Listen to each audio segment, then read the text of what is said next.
नमस्कार, मी श्वेता अंकले. तरुण भारतच्या न्यूज बुलेटिनमध्ये आपल्या सर्वांचे स्वागत. आता पाहूया ठळक घडामोडी.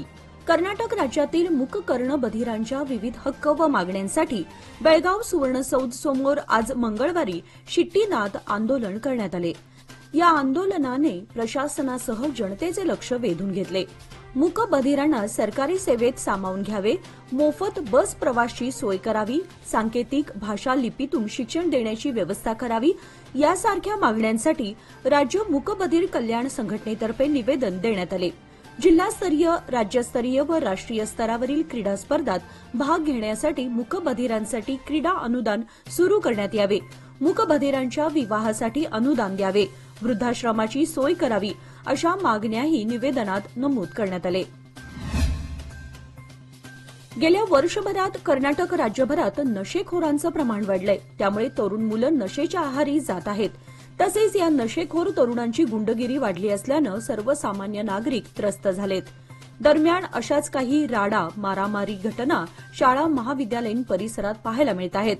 नशेखोर तरुणांची प्रचंड दहशत वाढत असून याला आळा घालण्याचं काम राज्य सरकार गृह खात्याचं आहे. मात्र याकडे सरकारचं लक्ष नसून राज्यातील विद्यार्थी भरकटत चाललेत. त्यामुळे तातडीने याकडे लक्ष देऊन यावर आळा घालावा अशी मागणी trade and commerce Bharatiya Janata पार्टीच्या वतीने करण्यात आली. यावेळी बहुसंख्य कार्यकर्ते, पदाधिकारी उपस्थित होते. 1924 साली अखिल भारतीय काँग्रेस कमिटी अधिवेशनच्या शताब्दी वर्षानिमित्त बेळगावमध्ये भव्य 3 दिवसीय परिषद होणार असल्याची माहिती कर्नाटकचे उपमुख्यमंत्री डी.के. शिवकुमार यांनी दिली. आज कर्नाटकचे उपमुख्यमंत्री डी.के. शिवकुमार यांनी सीपीएड मैदानाला भेट देऊन या कार्यक्रमाच्या तयारीची पाहणी केली. बेळगावमधील प्रत्येक कार्यकर्त्याने कार्यक्रम यशस्वी करण्यासाठी मोठ्या संख्येने नागरिकांना एकत्रित करणं गरजेचं आहे. या परिषदेत 150 आजी माजी खासदार, 40 काँग्रेस कमिटीचे अध्यक्ष, मुख्यमंत्री सिद्धरामय्या आणि इतर ज्येष्ठ नेते सहभागी होणार आहेत. प्रमुख कार्यक्रमांमध्ये 26 डिसेंबर रोजी कार्यकारी समितीची बैठक, त्यानंतर 27 डिसेंबर रोजी काँग्रेस कार्यकर्त्यांची परिषद समाविष्ट आहे. बेळगावचे सीपीएड मैदान हे या ऐतिहासिक संमेलनाचं प्राथमिक ठिकाण म्हणून काम करेल. सोनिया गांधी, राहुल गांधी आणि प्रियंका गांधी यांच्या उपस्थितीत या कार्यक्रमाचे महत्त्व वाढेल. बेळगावमध्ये 1924 साली झालेल्या काँग्रेसच्या राष्ट्रीय अधिवेशनाचा शताब्दी सोहळा साजरा करण्याची जय्यत तयारी सध्या शहरात करण्यात आली आहे. शहरातील प्रमुख चौकात डेकोरेटिव्ह लाइटिंग करण्यात आले आहेत. त्यामध्ये शहरातील Rani Chennamma circle, Sangolli Rayanna circle, Sri Krishnadevaraya circle, किल्ला तलाव सर्कल आणि शहापूर बसवेश्वर सर्कल या चौकासह शहरातील एकूण 30हून अधिक चौकांची इलेक्ट्रिक लाइटिंगद्वारे आकर्षक सजावट करण्यात आली आहे. पण छत्रपती शिवाजी महाराज उद्यान आणि संभाजी महाराज चौकाला जाणून बुजून वगळण्यात आलंय का, असा प्रश्न महाराष्ट्र एकीकरण युवा समितीचे नेते शुभम शेळके यांनी उपस्थित केलाय. बेळगावसह उत्तर कर्नाटकातील विजापूर, धारवाड, बागलकोट, चिकोडी या जिल्ह्यांमध्ये चर्मकार, भोवी, ढोर समाज मोठ्या प्रमाणात आहे. आमच्या समाजातील मुलामुलींना सरकारी नोकरी, त्याचबरोबर कोणत्याही योजनेमध्ये आम्हाला सामावून घेतलं जात नाही. कित्येक वर्ष झाले आमचा समाज पाठीमागे पडलाय. आज आम्ही 3 समाज एकत्र येऊन हे आंदोलन छेडलं आहे. केंद्र सरकार असो किंवा राज्य सरकार वारंवार आमच्या समाजावर अन्याय करत आहेत. आम्हाला शिक्षणात किंवा नोकरीमध्येही जागा मिळत नाही. त्यासाठी आम्हाला आरक्षण मिळावं, आमच्या समाजासाठी सरकारने काहीतरी करावं, याच मागणीसाठी अखिल कर्नाटक चर्मकार महासभा संघातर्फे आज सुवर्ण विधानसौध परिसरासमोर आंदोलन करण्यात आले. मुलांना खेळातून शिकता यावं यासाठी ट्रेन, फॅन्टसी पार्क यासह सर्व प्रकारच्या सुविधांचा समावेश असलेला बेळगाव बालभवनच्या कामास आज मंगळवारी प्रारंभ झाला. मंत्री लक्ष्मी हेब्बाळकर यांच्या हस्ते प्रारंभ झाला. मंत्री हेब्बाळकर यांच्या प्रयत्नातून शहराच्या मध्यभागी आदर्श बालभवन उभे राहत आहे. त्यासाठी राज्य बालभवन सोसायटीकडून 20 कोटींचं अनुदान मंजूर झालंय.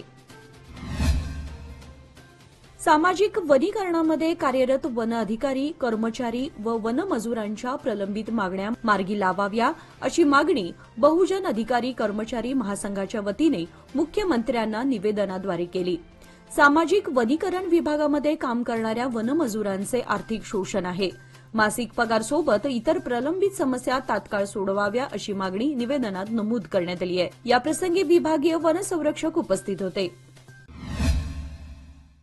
सादर आहे लोकमान्य दुर्गा शक्ती योजना, जी देते तुमच्या गुंतवणुकीवर 10.25% परतावा, तेही फक्त 18 महिन्यांमध्ये. सोबत 1 लाखापर्यंत व्यक्तिगत अपघाती विमा विनामूल्य उपलब्ध. अधिक माहितीसाठी आजच कॉल करा 1800-212-4050. फक्त सभासदांकरिता. अटी लागू. लोकमान्य, जिथं पैसा वाढतो आणि नातं वृद्धिंगत होतं. बेळगाव टिळकवाडी पहिले रेल्वे गेट नजीक गेल्या 10 वर्षांपूर्वी नागरिकांच्या मर्जीविरोधात तसेच त्यांच्या सामाजिक हक्कांवर गदा आणणारे निरुपयोगी बॅरिकेड्स बसवण्यात आले. या बॅरिकेड्समुळे सार्वजनिक रस्ता अडवण्यात आला. त्यामुळे या परिसरातील संपूर्ण व्यवहार ठप्प झाले असून नागरिकांना याचा नाहक त्रास वर्षानुवर्षे सहन करावा लागतोय. रस्ते हे जनतेसाठी निर्माण केले जातात, मात्र येथील रस्ता बंद करून जनतेची पिळवणूक आणि प्रशासनाचा मनमानी कारभार प्रखरपणे दिसून येतो. अपघात होत असतील तर येथे ट्रॅफिक पोलीस नेमा, गतिरोधक बसवा, अन्यथा ट्रॅफिक सिग्नल बसवा, मात्र नागरिकांची होणारी गैरसोय दूर करा. येथील लावण्यात आलेल्या बॅरिकेड्समुळे स्थानिक रहिवासी, व्यापारी, पादचारी, वाहनधारक, दिव्यांग तसेच ज्येष्ठ नागरिकांसह भाजी विक्रेते आणि विद्यार्थ्यांना याचा अतोनात त्रास होतो. नेते मंडळी येताच त्यांच्या सोयीनुसार सदर बॅरिकेड्स हटवले जातात, मात्र नागरिकांच्या मागण्या मान्य केल्या जात नाहीत. आजवर स्थानिक प्रशासन, मुख्यमंत्री, प्रधानमंत्री, राष्ट्रपती यांच्याकडे अनेक वेळा याबद्दल लेखी तक्रार दाखल केली असली तरी याची दखल अद्याप घेण्यात आलेली नाही. तरी मुख्यमंत्र्यांनी याची वेळेत दखल घेऊन ही समस्या त्वरित सोडवावी अशी मागणी आज सुभाष घोलप, अजित नाईक, आनंद पाटील, रमेश फाटक, दीपक गोडाडकर आणि विजय कामकर यांनी केली आहे.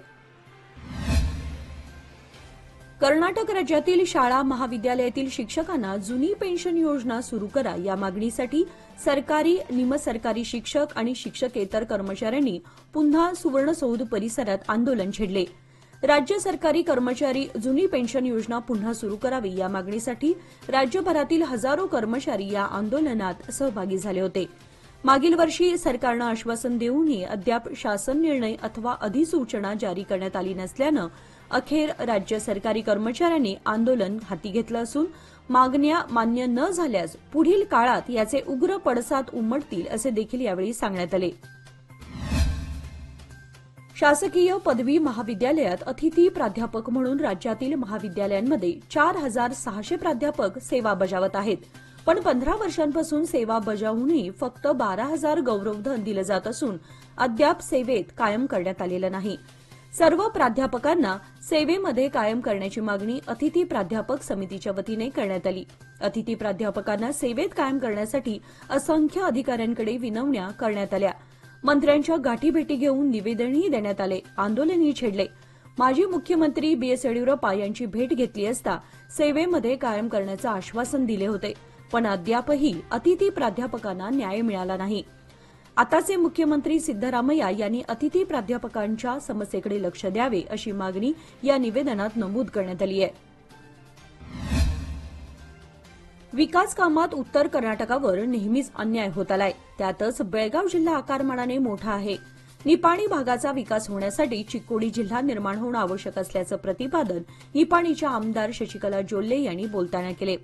आज मंगळवारी सकाळी उत्तर कर्नाटक विकास विषयावर चर्चा करताना शशिकला जोल्ले म्हणाल्या की बेळगाव जिल्हा पायाभूत मूलभूत सुविधांपासून वंचित राहिलाय.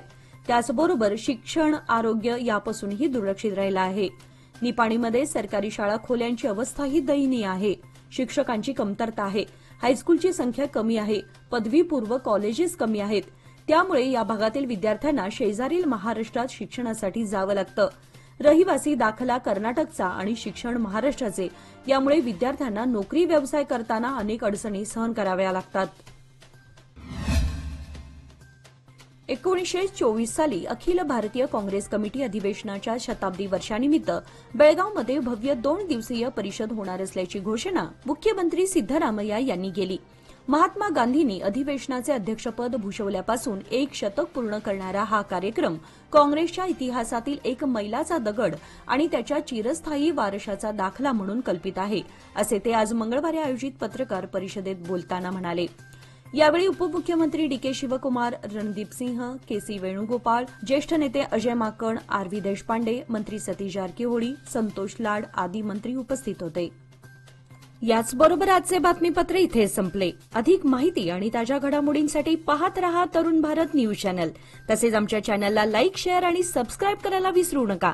आणि विश्वासार्ह बातम्यांसाठी दररोज वाचा दैनिक तरुण भारत. धन्यवाद.